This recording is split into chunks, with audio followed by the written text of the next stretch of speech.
শহীদ president Ziaur Rahman এমন এক দক্ষিণ এশিয়ার স্বপ্ন দেখতেন যেখানে দেশগুলো তাদের জনগণের জন্য শান্তি, উন্নতি এবং সমৃদ্ধির জন্য একসাথে কাজ করবে।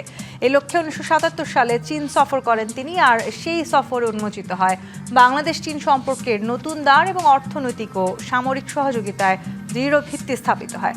বাংলাদেশ চীন দ্বিপাক্ষিক সম্পর্কের ঐতিহাসিক সেই ধারাকে আরও সুদৃঢ় করতে মালয়েশিয়া সফরের পর 3 দিনের রাষ্ট্রীয় সফরে বেইজিংয়ে পৌঁছেছেন প্রধানমন্ত্রী তারেক রহমান।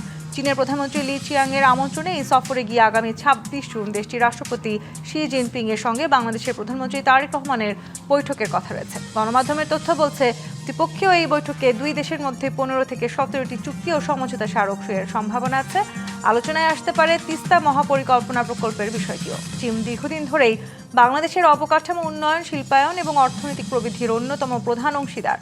পদ্মা সেতুর রেল সংযোগ থেকে শুরু করে বিভিন্ন মেগা প্রকল্পে চীনের ভূমিকা বাংলাদেশের উন্নয়ন চিত্রে দৃশ্যমান। তাই তো বিশ্লেষকরা বলছেন, তারেক রহমানের এই সফর শুধু একটি দলীয় সফর নয়, বরং এটি বাংলাদেশের আঞ্চলিক কূটনীতির জন্য অত্যন্ত গুরুত্বপূর্ণ সফর। কিন্তু চীন বাংলাদেশ সহযোগিতার প্রকল্পগুলোকে বাধাগ্রস্ত করতে ঋণ ফাঁদের মতো সমালোচকদের মুখে নেতিবাচক প্রচারণা যখন চলমান, তখন প্রধানমন্ত্রী তারেক রহমান কতটা পারবে বাংলাদেশের কাঙ্ক্ষিত অর্থনৈতিক সুবিধা বের করে আনতে? এছাড়া তার এই সফর এশীয় কূটনীতিতে কেমন প্রভাব ফেলতে যাচ্ছে, সব নিয়ে আলোচনায় আজ রাজকাহন স্টুডিওতে আছেন সাবেক রাষ্ট্রদূত মুন্সি ফয়েজ আহমদ, আন্তর্জাতিক সম্পর্ক বিশ্লেষক অধ্যাপক ডক্টর আমেনা মোহসেন এবং দৈনিক প্রথম আলোর কূটনৈতিক প্রতিবেদক রাহিদ এজাজ।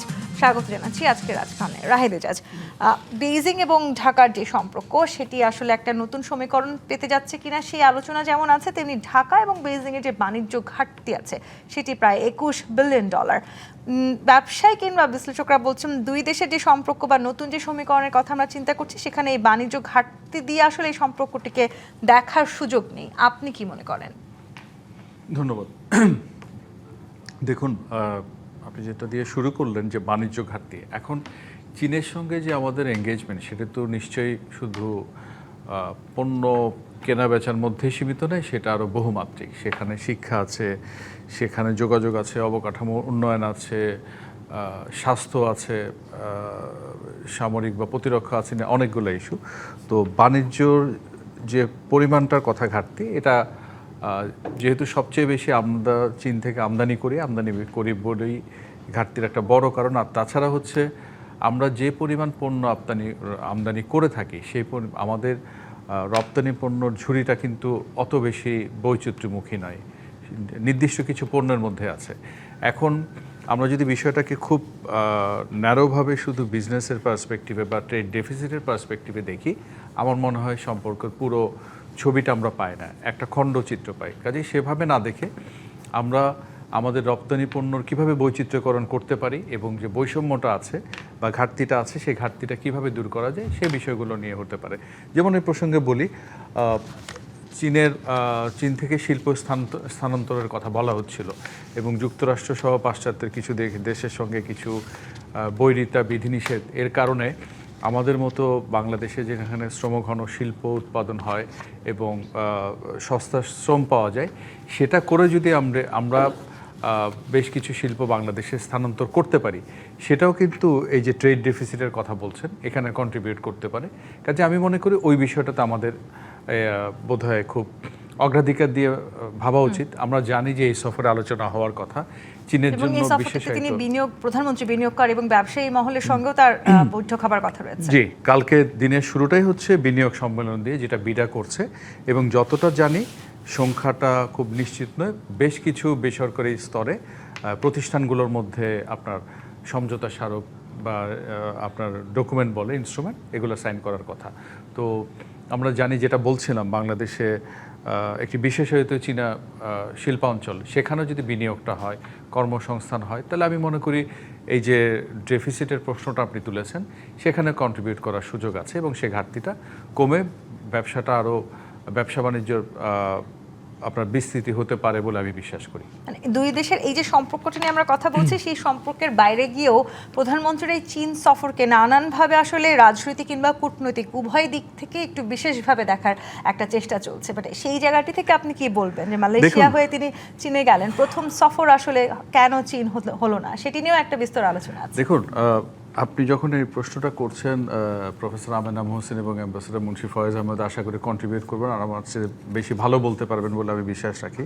প্রথম কথা হচ্ছে, আমরা যদি একটু ফিরে যাই, এবারের সফরটা এমন এক সময়ে প্রধানমন্ত্রী তারেক রহমানের হচ্ছে যখন পুরো বিশ্বজুড়ে ইরান যুক্তরাষ্ট্র যুদ্ধের কারণে টালমাটাল হয়ে গেছে, রাশিয়া ইউক্রেন যুদ্ধ এখনও থামেনি, ভূরাজনৈতিক আমরা একটা বিবর্তনশীল বিশ্বে বাস করছি এবং এই যে পরিবর্তনের কথাটা আমরা যেটা বলছি এই বা টেনশনের কথা বলি বা যেভাবে বলি এই ভিজিটের উপর অনেকের নজর, এখানে জিওপলিটিক্যাল কিছু এলিমেন্ট যে আছে এটা আমরা অস্বীকার করতে পারি না। তো সেই জায়গাতে প্রথম ভিজিটটা কেন চীনে না হয়ে মালয়েশিয়ায় হলো, এটা নিয়ে প্রচুর তর্ক বিতর্ক আছে বা তর্ক বিতর্ক করার সুযোগও আছে। এবং আমি যদি ভুল না করি, চীন দিয়ে প্রথম সফর শুরু হওয়ার কথা ছিল, আবার ভারতের তরফ থেকে প্রধানমন্ত্রীকে ফেব্রুয়ারি মাসে ভারতের প্রধানমন্ত্রী দাওয়াতও দিয়েছিলেন।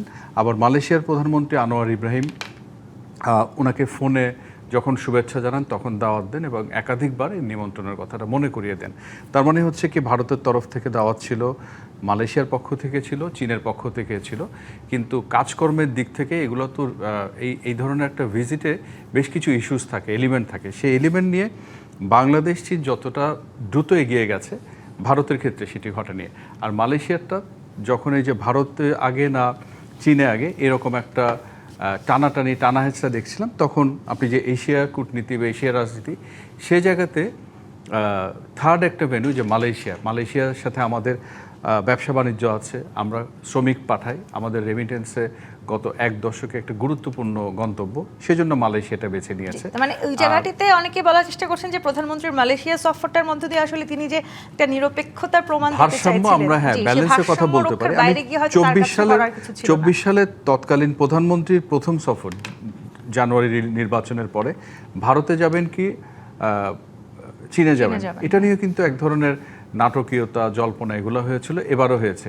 এবং আপনি যে বললেন এটা কৌতূহল বা কাকতালীয় যদি বলি, জুন মাসটা যদি আমরা বাংলাদেশের কিছু এঙ্গেজমেন্ট দেখি, বাংলাদেশে তুরস্কের পররাষ্ট্রমন্ত্রী এসেছিলেন, তিনি তুরস্কের যে হায়ারকি সেখানে নাম্বার 2।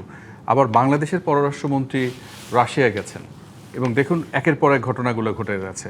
আবার বাংলাদেশের প্রধানমন্ত্রী চীন যাচ্ছেন। এই যে তুরস্ক, রাশিয়া, চীন মোটামুটি এক ধরনের বলয় বা কাছাকাছি তাদের অবস্থান।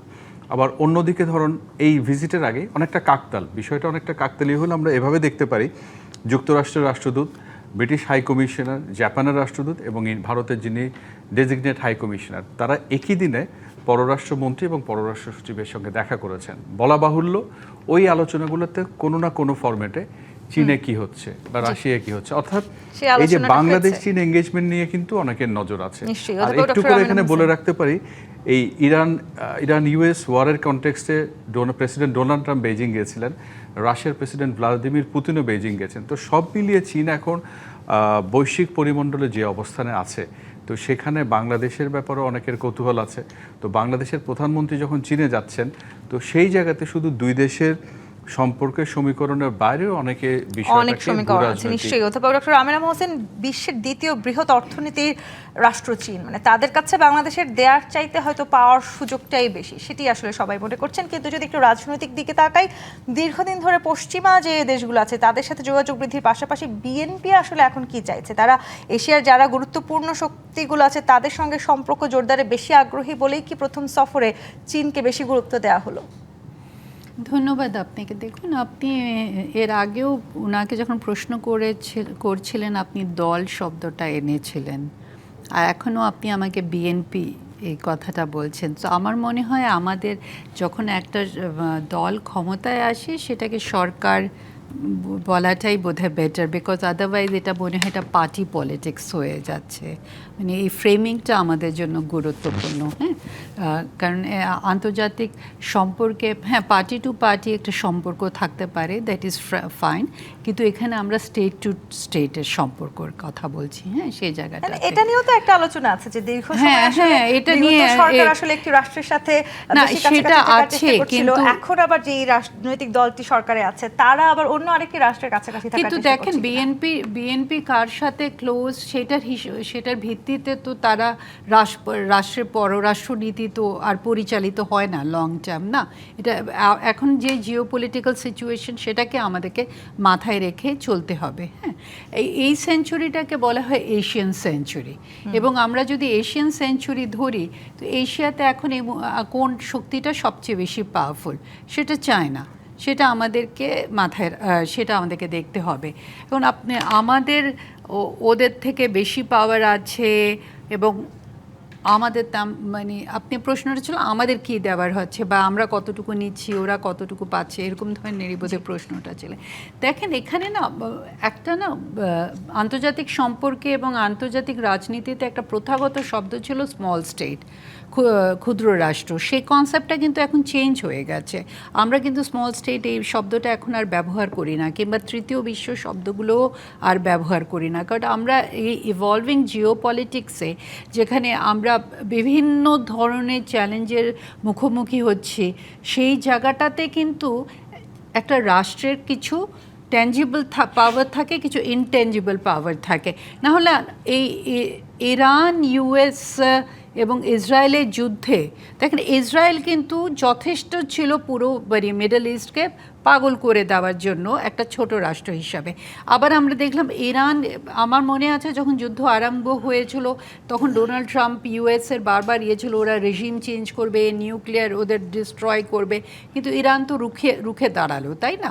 ওদের যে শক্তিগুলো ছিল সেটা নিয়ে মানে একটা সুপার পাওয়ারকে তো সে মোকাবেলা করলো, এবং এখন আপনি দেখেন সেই ডায়নামিক্সটা টোটালি ট্রান্সফর্মড হয়ে গেছে।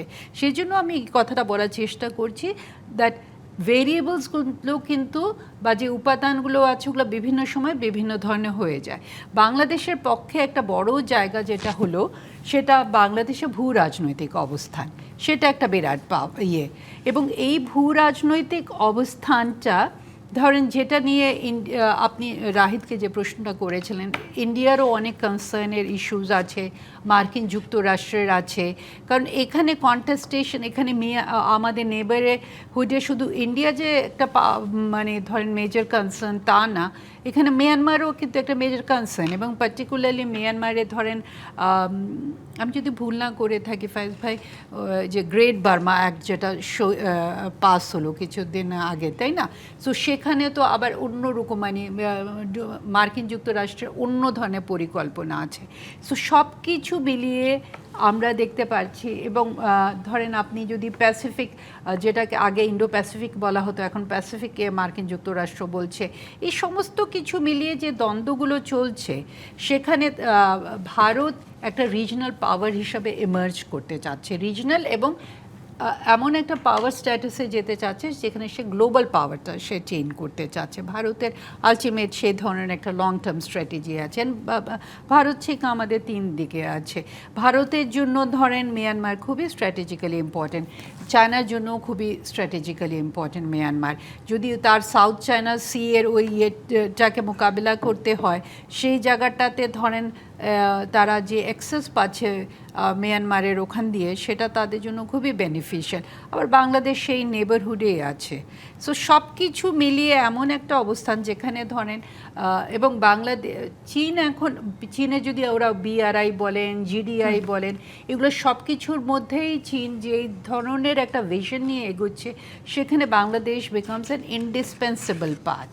সো ওই জায়গাগুলোতে ধরেন দেওয়ার মানে ইটস নট অনলি গুরুত্বটা আসলে অনেকটাই সমান সমান। মানে স্ট্র্যাটেজিক একটা মুন্সি ফয়েজ আহমদ, আপনার কাছে আসি। যেই ভূ রাজনৈতিক সমীকরণের কথা বলছিলেন ডক্টর আমেনা মহসিন, সেটা একটু জটিল, মানে সেই জটিল ভূ রাজনৈতিক সমীকরণ এক ধরনের অদৃশ্য দেয়াল হয়ে কাজ করছে কিনা চীন এবং বাংলাদেশের এই সম্পর্কের মাঝে? আমার মনে হয় না যে খুব একটা সেরকম কোনো কিছু হচ্ছে। বাংলাদেশ আগেও বিভিন্ন দেশের সাথে সুসম্পর্ক রেখেছে। ভারত, চীন, রাশিয়া, জাপান, কারোর সাথেই সম্পর্ক খারাপ ছিল না। মার্কিন যুক্তরাষ্ট্রের সাথেও একসময় খুব ভালো সম্পর্ক ছিল, কিন্তু শেষে আগের সরকারের শেষের 2 বছরে এসে মার্কিন যুক্তরাষ্ট্রের সাথে সম্পর্কে কিছুটা সমস্যা তৈরি হয়।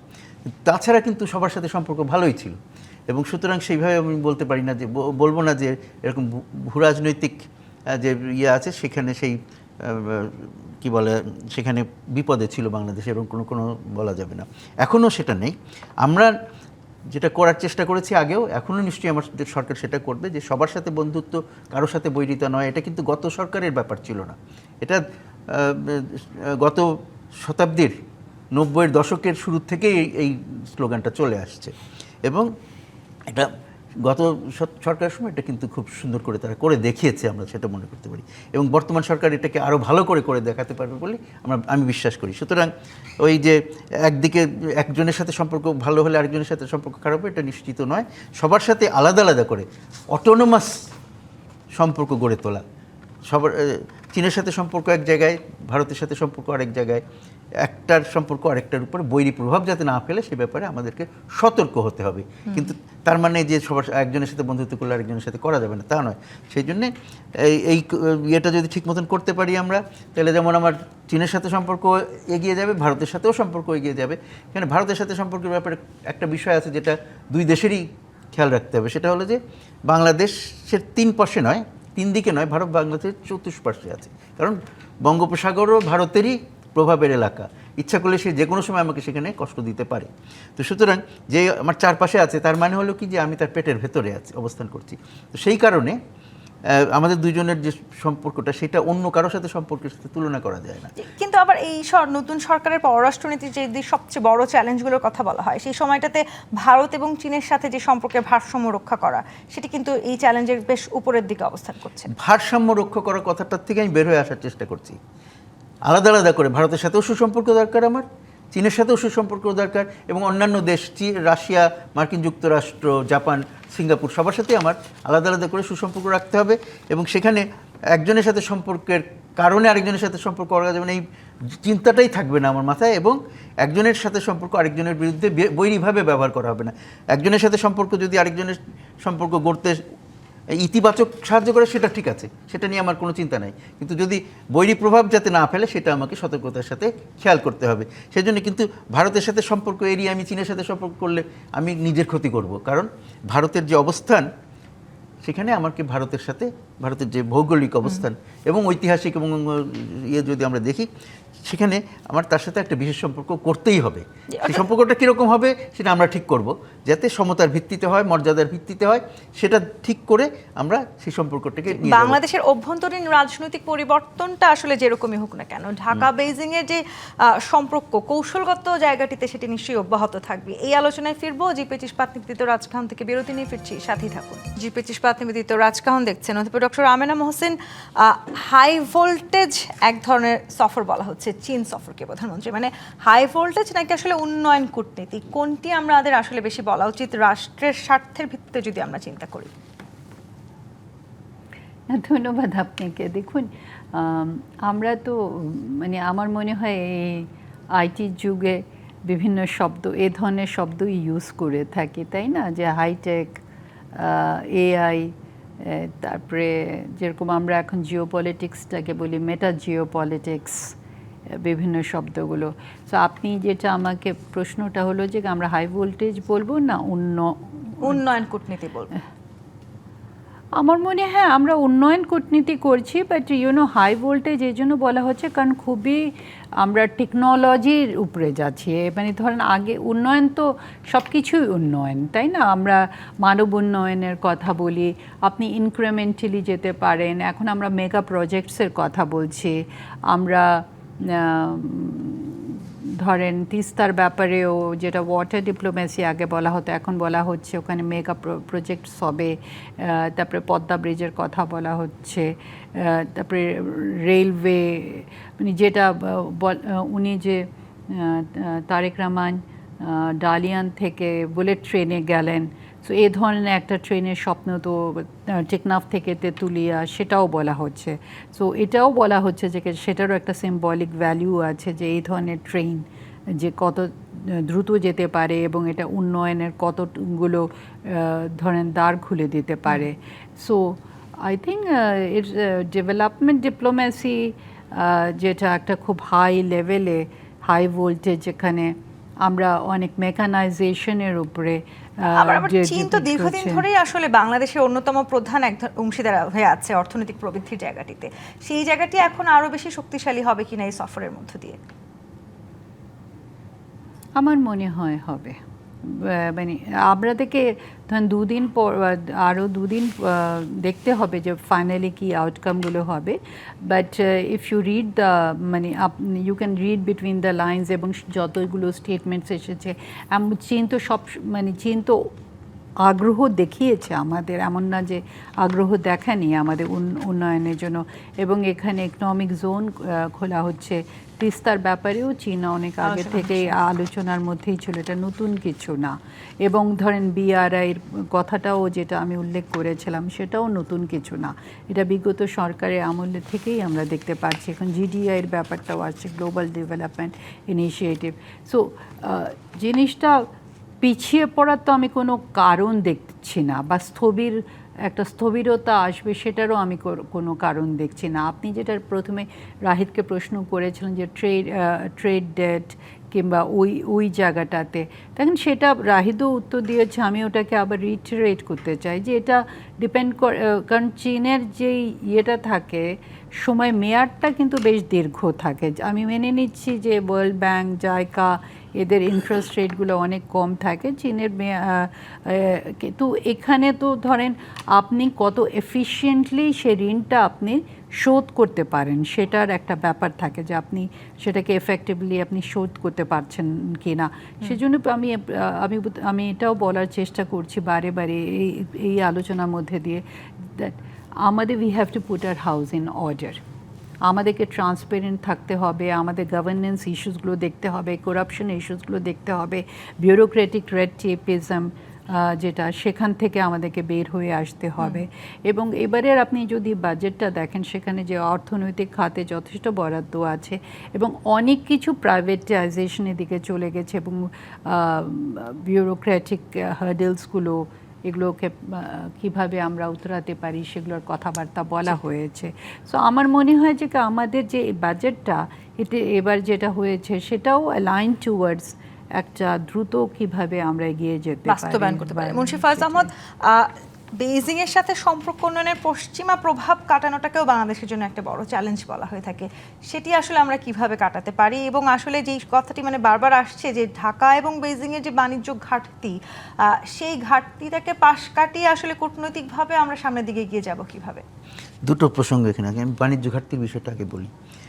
যখন দুটো দেশ অসম উন্নয়নের দুটো দেশ যখন ব্যবসা বাণিজ্য করে, তাতে ঘাটতি এক দলের না এক দলের পক্ষে ঘাটতি হবে। তো আমাদের সাথে চীনের ঘাটতি এটা কোনো অস্বাভাবিক বিষয় না, খালি আমাদের দেখতে হবে যে ঘাটতিটা যাতে অনেক না হয়, ঘাটতিটা কীভাবে কমানো যায়। একটু আগে রাহিদ যেটা বলছিলেন যে ওখানে আমাদের সক্ষমতা বাড়াতে হবে যাতে আমরা এমন জিনিস তৈরি করি যেটা চীনে দরকার। আমরা যদি এমন কিছু জিনিস তৈরি করে ওদের দরকার নেই, তাহলে আমরা ঘাটতি কমাবো। কিন্তু ঘাটতি কমানোর জাস্ট যে ওদের কাছ থেকে আমদানি করা বন্ধ করে দিয়ে ঘাটতি কমাতে পারবো সেটা হবে না। ওদের কাছ থেকে আমদানি যা কিছু আমরা করি সেইটাই আবার আমরা প্রক্রিয়াজাত করে অন্য জায়গায় বিক্রি করা। আমাদের যে সত্যিকার রফতানি যেসব বাজার আছে সেখানে যা কিছু পাঠাই তার একটা বড় অংশই চীনের কাছ থেকে যে প্রযুক্তি বা কাঁচামাল আনি সেগুলো দিয়ে তৈরি হয়। সুতরাং ওইখানে ঘাটতি থাকবে, এটা ধরে নিয়ে আমাকে কাজ করতে হবে, কিন্তু কিভাবে ঘাটতিটা কমানো যায় সেই চেষ্টা করতে হবে, সেটা একটা বড় বিষয় নয়। আর চীনের সাথে ব্যবসা বাণিজ্যের ক্ষেত্রে একটা জিনিস বুঝতে হবে যে ওদের যে প্রযুক্তি আছে সেই প্রযুক্তিগুলো আমাদের খুব প্রয়োজন, আর আমরা সেগুলো ব্যবহার করতে পারি। পৃথিবীব্যাপী অনেকের অনেক প্রযুক্তি আছে, অনেক উন্নত প্রযুক্তি আছে, কিন্তু সেগুলো আমরা দুই কারণে আনতে পারবো না বা আমাদের জন্য উপযুক্ত নয়। একটা কারণ হচ্ছে সেগুলো অনেক কস্টলি, অনেক দাম, অনেক খরচ বেশি পড়ে।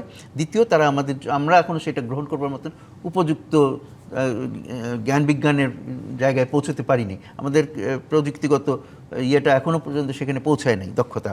তো সুতরাং সেইখানে আমাদের চীনা প্রযুক্তি আমরা সহজে আত্মস্থ করতে পারবো, সেটা আমরা ইতিমধ্যে প্রমাণ করেছি। সেই জন্য সেই দিকে আমাদের তাদের কাছ থেকে যাতে আরও বেশি বেশি প্রযুক্তিগত বিষয়গুলো আমরা পেতে পারি, সেই কাজে লাগানো যায়। একদম, মানে সেই জায়গাটিতে যদি আবার চিন্তা করি, যখন আমরা বাণিজ্য ঘাটতি নিয়ে কথা বলছি, রাহিদ এজাজ, চীন আসলে একটা ঋণের ফাঁদে ফেলার চেষ্টা করে, এরকম এক ধরনের আলোচনা আছে, মানে নেতিবাচক আলোচনাই বলবো এটাকে আমি। 156টি দেশ আছে এখানে এবং সেখানে বাংলাদেশও আছে। 2024 পর্যন্ত বাংলাদেশে এই ঋণের সংখ্যা ছিল $4 বিলিয়ন। এই নেতিবাচক জায়গাটি থেকে আসলে আমরা কি বের হয়ে আসতে পারবো কিনা, আমাদের যে কাঙ্ক্ষিত অর্থনৈতিক সুবিধা সেটি আমরা বের করে আনতে পারবো কি? দেখুন, আপনি 156টি দেশ, হ্যাঁ চীনের কাছে আমাদের ঋণ আছে, কিন্তু 156টি দেশের ডাটা কাদেরকে কোট করে বলা হচ্ছে 2024 পর্যন্ত কাদের ডাটা আমি ঠিক 156টি জানি দেশ না। ছিল। আমি একটা আমার নিজের অভিজ্ঞতায় বলি, এটা বোধহয় 2 বছর আগে আমি যদি ভুল না করি একটা সেমিনারে, ক্লোজড সেমিনারে পার্টিসিপেট করার সুযোগ হয়েছিল। যেমন এই যে চীনের ঋণের ফাঁদ, এটা বাংলাদেশে খুব বেশি করে জনপরিসরে এসছে প্রেসিডেন্ট শি জিনপিংয়ের ভিজিটের পরে, আমি যদি ভুল না করি। অনেক বেশি করে আমাদের পাবলিক স্পেয়ার আলোচনা হচ্ছে। শ্রীলঙ্কায় যে ক্রাইসিস হলো, সেই ক্রাইসিসের সঙ্গে খুব বড় করে চীনের ঋণের ফাঁদের কথা বলা হয়। চীনের ঋণের ফাঁদের উদাহরণ দেওয়া হয় নেপালের ক্ষেত্রে। তো আমি যে সেমিনারের কথা বলছিলাম, 2 দিনের সেমিনার ছিল আমি যদি ভুল না করি, সেখানে নেপালের একজন ইকোনমিস্ট, তিনি প্ল্যানিং কমিশনে একসময় ছিলেন। তো অন্তত হাফ ডজন রিপোর্ট উনি কোট করে ইন্টারন্যাশনাল অনেকগুলো অর্গানাইজেশনের যে নেপাল সম্পর্কে যে তথ্য দেখানো হচ্ছে, ওনার বক্তব্য হচ্ছে ওনার নিজের অভিজ্ঞতাতে এগুলো অনেকটাই ফিকটিশিয়াস বা টেম্পার্ড। এই যে ঋণের ফাঁদ বলে যেটা বলা হচ্ছে, বা ধরুন কাছের দেশ শ্রীলঙ্কায় যেটা ঘটেছিল, শ্রীলঙ্কায় কি সেটা ঋণের ফাঁদে সংকটটা তৈরি হলো, নাকি তার সক্ষমতা সামর্থ্য না থাকাতে বা প্রয়োজনের অতিরিক্ত করতে গিয়ে? যেমন ধরুন রাজাপাকসে হামবান্ততা করেছিল, হামবান্ততায় ডিপ সি পোর্ট করলেন, স্ট্রিং অফ পালকে জুড়ে দেওয়ার কথা বলা হয়। এদিকে ইরান, সেন্ট্রাল এশিয়ায় পাকিস্তান, শ্রীলঙ্কা, বাংলাদেশ ইত্যাদি এভাবে ধরা হয়।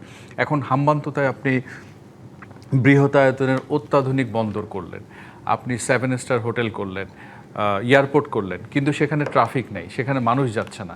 এবং হামবান্ততা বন্দর উদ্বোধনের আগে দেখা গেল একটা ড্রেজিং করে একটা পাথর কিছু প্রতিবন্ধকতা ছিল, সেটা সরাতেই তার বিপুল পরিমাণ অর্থ খরচ হয়েছিল। এখন সেটার জন্য কি আপনি চীনের ঋণকে দায়ী করবেন, না আপনার যে ব্যবস্থাপনার সংকট, সক্ষমতার সংকট? ধরা যাক প্রেসিডেন্ট শি জিনপিংয়ের সফরের সময় 27 বিলিয়ন, 25 বিলিয়ন, 22 বিলিয়ন টাকার কথা বলা হয়, 20 থেকে 25টা প্রজেক্ট করার কথা। এখন যদি 10 বছর পূর্তি হতে যাচ্ছে আগামী অক্টোবরে, আমি যতটা জানি 10টারও বেশি প্রকল্প শেষ হয়নি। যে টাকার কথা বলা হচ্ছে, গত বছর একটা রিপোর্ট করেছিলাম, অ্যারাউন্ড 25% টাকা ডিসবার্সমেন্ট হয়েছিল। কেন? প্রজেক্টগুলো ক্লিয়ার হয়নি। তো কাজেই দুটো দিক আছে। আমি যদি একটা দিক দেখি যে ঋণের ফাঁদ, কিন্তু আমি যে বড় পরিসরে করতে চাচ্ছি সেই সক্ষমতা বা সামর্থ্য আছে কি আমার কাছে আছে কিনা। অ্যাম্বাসেডর মুন্সি ফয়েজ যেটা বলছিলেন, যে আমি কেন বলছি যে আমার তো এক্সপোর্ট বাস্কেটটা খুবই লিমিটেড, আমি সেখানে ডেফিসিট কমাতে, আমি তো বললাম আমি যে তৈরি পোশাক রপ্তানি করি, তার কাঁচামাল, তার মেশিনারিজ আমি খুব সহজেই চীন থেকে আনতে পারি, এবং তাহলে সেটা আমার রপ্তানিতে কন্ট্রিবিউট করছে। তো সেই জায়গায় চীনের যেখানে রেস্ট্রিকশন আছে, যে বাজারে সে যেতে পারে না, তার কিছু শিল্প তো অন্যান্য জায়গায় সরানোর পরিকল্পনা করছে এবং অলরেডি কিছু করেছেও। তো সেটা নিয়েও কিন্তু আমি এই সংকটটা দূর করতে পারি।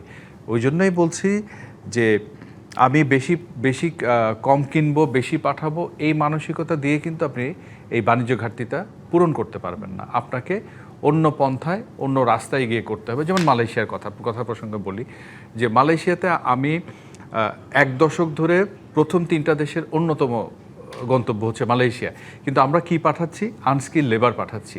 আর মালয়েশিয়া তার ইন্ডাস্ট্রিয়ালাইজেশন যে প্ল্যান করেছে 2030-র জন্য, ওইটা সেমিকন্ডাক্টর, এআই এবং হাইটেক প্রোডাকশন ইন্ডাস্ট্রি।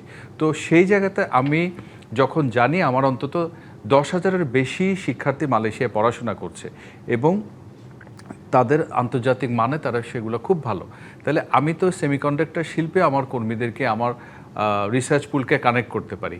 যেখানে প্রতিবেশী দেশ ভারত দেখেছি 10 থেকে 15,000 লোকের কর্মসংস্থান তৈরি করেছে। কাজেই আপনি ওই চিরাচরিত পথে গিয়ে কিন্তু এই সমস্যা থেকে বেরোয় আসতে পারবেন না। আপনি আউট অফ দ্য বক্স কিছু চিন্তা করেই সামনের দিকে এগোতে হবে। কূটনৈতিকভাবেও চীনকে আসলে দীর্ঘদিন কিন্তু বাংলাদেশের সাথে আমরা একটা ভালো সম্পর্ক ধারাবাহিকভাবে বজায় রাখতেও দেখলাম।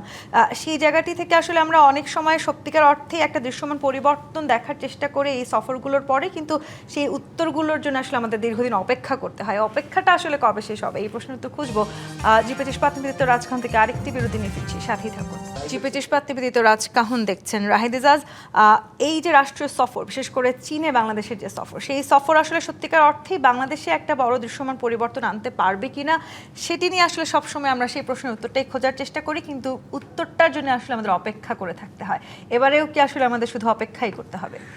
না, আমি একটু আগে যেটা বলছিলাম কিছুটা রিপিট হলে আবার বলি যে আমরা খুব বড় করে চাই, অনেক কিছু বলি, কিন্তু কথা হচ্ছে এই যে বলি করি সেটার জন্য আমার প্রস্তুতি আছে কিনা। প্রস্তুতি যে নাই, আমি তো একটু আগে বলছিলাম যে 10 বছর আগে প্রেসিডেন্ট শি জিনপিংয়ের সময় যখন এলিভেশন হলো, তো সেই এলিভেশনের সময় আমরা তো অনেক হাতে সময় পেয়েছিলাম, অনেক কিছু করা হয়েছে, সেগুলো বাস্তবায়ন হলো না, সেগুলো ঝুলে গেল। কোভিডের সময় একটা গোটা দুনিয়া টালমাটাল হয়ে গেছিলো, সেটা না হয় প্রাকৃতিক কারণ, বুঝতেই পারি। তারপর 24-এর 5ই অগস্ট পরবর্তী সময়ে নিরাপত্তাজনিত কারণে এক ধরনের প্রতিবন্ধকতা তৈরি হলো, কিন্তু সেই প্রতিবন্ধকতা দূর করতে কি খুব সক্রিয়ভাবে আমরা ভূমিকা রাখতে পেরেছি? এই প্রশ্নটা আছে।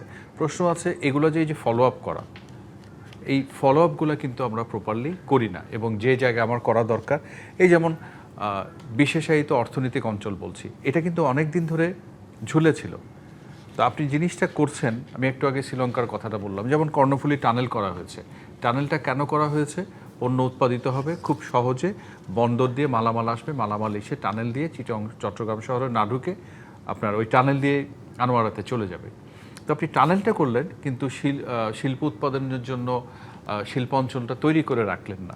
আবার তৈরি করলে আমরা প্রায় সময় শুনি, বিগত সরকারের আমার একটা বড় সংকট ছিল লভ্যাংশ ফেরত নেওয়া, এবং বিশেষ করে মার্কিনিরা বারবার এই জিনিসটাতে পুশ করছিলেন।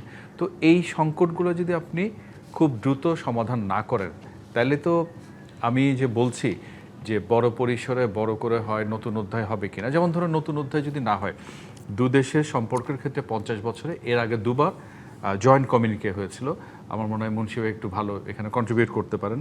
75-এর অক্টোবরে যখন প্রথমবারের মতো সম্পর্ক স্থাপিত হলো, একবার হলো, 30 বছর পরে 2005 সালে আরেকবার হলো। আমি যদি ভুল না করি সেটা বেইজিংয়ে হয়েছিল, তৎকালীন প্রধানমন্ত্রী খালেদা জিয়া সফরের সময়। এবং এবার আমরা যতটা জানি শুক্রবার উনি চীনের প্রেসিডেন্ট শি জিনপিংয়ের সঙ্গে শেষ আলোচনা বা বৈঠকটা করবেন। সেই বৈঠকের পর এবারও জয়েন্ট কমিউনিকে অ্যানাউন্স করা হবে। এখন প্রশ্ন উঠতে পারে জয়েন্ট স্টেটমেন্ট, রিলিজ বা কমিউনিকের মধ্যে ডিফারেন্সটা কি? কমিউনিকে অনেক বেশি হায়ার একটা কমিটমেন্টকে আপনার ইন্ডিকেট করে, এবং 50 বছরে 3বার মানে প্রতিবার হচ্ছে না, এটা একটা গুরুত্বপূর্ণ রাজনৈতিক উত্তরণ। দ্বিতীয়ত এবার চীনের কমিউনিস্ট পার্টির সাথে বিএনপির একটা এমইও হবে, তার মানে পার্টি টু পার্টি এঙ্গেজমেন্টটা বাড়বে, তাহলে আমরা দেখছি পলিটিক্যাল এঙ্গেজমেন্টটা বেশি। থার্ডলি যদি দেখি চীনের কমিউনিস্ট পার্টির হায়ারকিতে প্রেসিডেন্ট, প্রাইম মিনিস্টার এবং ন্যাশনাল পিপলস কংগ্রেসের চেয়ারম্যান, তার সঙ্গে দেখা হচ্ছে।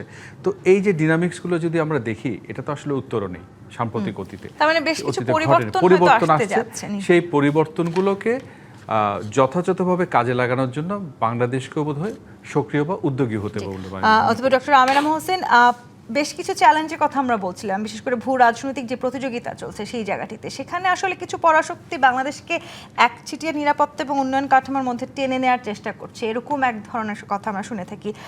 বাংলাদেশের অভ্যন্তরীণ রাজনৈতিক বিষয়ে হস্তক্ষেপ আছে পার্শ্ববর্তী রাষ্ট্রগুলোর, সেই জায়গাটি থেকে আসলে আমরা কতখানি বেরিয়ে আসতে পারবো?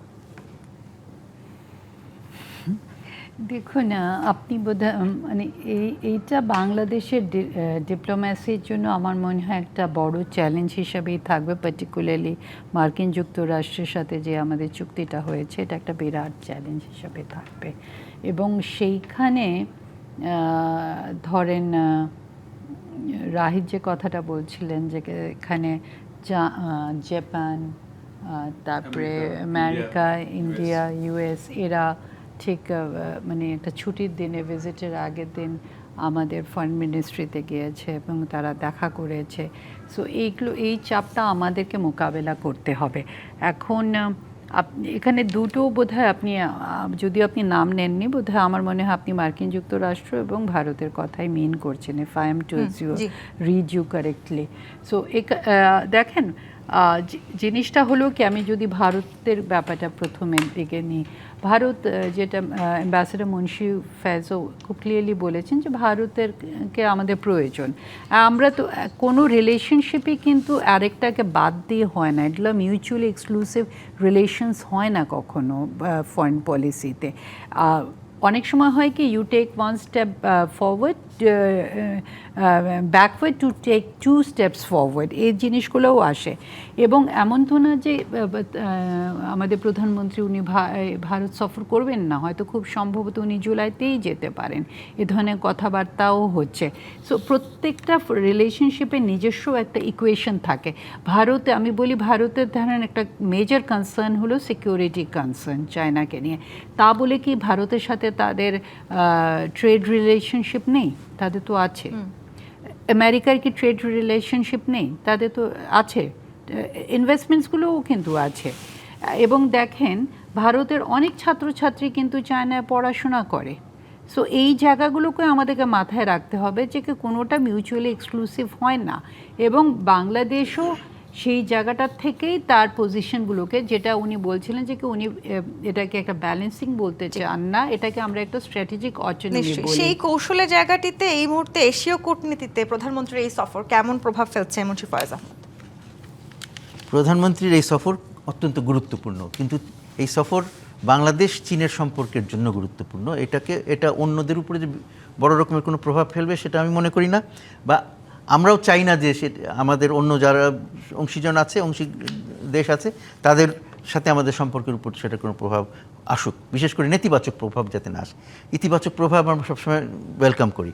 তো সুতরাং সেইটা খেয়াল রেখে আমি মনে করি যে আমরা যদি সঠিকভাবে আমাদের কাজগুলো করতে পারি, তাহলে চীনের সাথে যত সম্পর্কই গভীর করি, ভারতের সাথে সম্পর্কের উপরে সেটা কোনো নেতিবাচক প্রভাব আসবে না, মার্কিন যুক্তরাষ্ট্রের সাথে সম্পর্কেও সেটার নেতিবাচক প্রভাব আসবে না, অথবা রাশিয়া, জাপান, কারোর সাথে সম্পর্কে নেতিবাচক প্রভাব আসবে না। সুতরাং সেদিক থেকে আমাদেরকে কোনো রকমের দুশ্চিন্তা না করে এগিয়ে যাওয়া উচিত।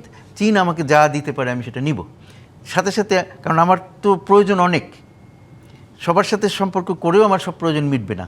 সুতরাং আমি চীন থেকে যা নিতে পারি সেটা এই নেব। সফরের মধ্যে দিয়ে সেই কাঙ্ক্ষিত সুবিধা আমরা বের করে নিয়ে আসতে পারবো বলে কি মনে হয়? সেটা তো ওই যে 17টা বিভিন্ন রকমের চুক্তি, প্রটোকল ইত্যাদি সই হবে বলা হচ্ছে, আমরা দেখব সেখানে কি আছে। কিন্তু মানে ওই সংখ্যা দিয়ে সব কিছু বিচার করা যায় না, কিন্তু অনেক কিছুই আছে যেটা আমরা চীন থেকে পেতে পারি আমাদের প্রয়োজনের তুলনায়। 17টা হয়তো যথেষ্ট নাও হতে পারে, কিন্তু দেখতে হবে আমাদেরকে। কিন্তু এর ফলে একটা জিনিস বোঝা যাচ্ছে যে চীনের পক্ষ থেকে আগ্রহ আছে আমাদেরকে বিভিন্ন ক্ষেত্রে সহযোগিতা করার। আর এই 17টা চুক্তি তো খালি চীনের পক্ষ থেকে না, আমরাই তৈরি করে নিয়ে যাচ্ছি, এরকমও শোনা যাচ্ছে। সুতরাং আমাদের প্রয়োজন অনুযায়ী সেটা হবে, দেখা যাক কী দাঁড়ায় শেষ পর্যন্ত। কিন্তু এখানে খেয়াল রাখতে হবে যে এর ফলে অন্যদেরকে কোনো রকমের যাতে আমরা অন্যদের পক্ষে যাতে কোনো রকমের বৈরী প্রভাব না পড়ে সেটা খেয়াল রাখতে হবে। ভারতের সাথেও আমার সম্পর্ক খুব ভালো করে করতে হবে, কারণ ভারতের সাথে আমাদের যে অবস্থান, পারস্পরিক অবস্থান, সেটা বারবার বলা হচ্ছে, কিন্তু সেটা সেই কূটনৈতিক কৌশলটুকু আসলে আর আমাদেরকে রক্ষা তাছাড়া করতে হবে। যেমন রাশিয়া, মার্কিন যুক্তরাষ্ট্র, জাপান, সিঙ্গাপুর, এদের সবার সাথে আমাদের অনেক গুরুত্বপূর্ণ সহযোগিতার সম্পর্ক রয়েছে। সেগুলোকে এগিয়ে নিয়ে যেতে হবে, সেগুলো যা আছে সেটাকে তো নিতে হবে, আবার আরও এগিয়ে যেতে হবে। ধন্যবাদ মুন্সি ফয়েজ আহমদ, অধ্যাপক ডক্টর আমেনা হোসেন রাহেদ এজাজ আজকে আমাদেরকে সময় দেওয়ার জন্য। দর্শক, আজকের মতো বিদায় নিচ্ছি জিপি ইস্পাত নিবেদিত রাজকাহন থেকে। ফিরবো আগামীকাল রাত 10টায় নতুন রাজকাহন নিয়ে। ডিবিসির সঙ্গে থাকুন।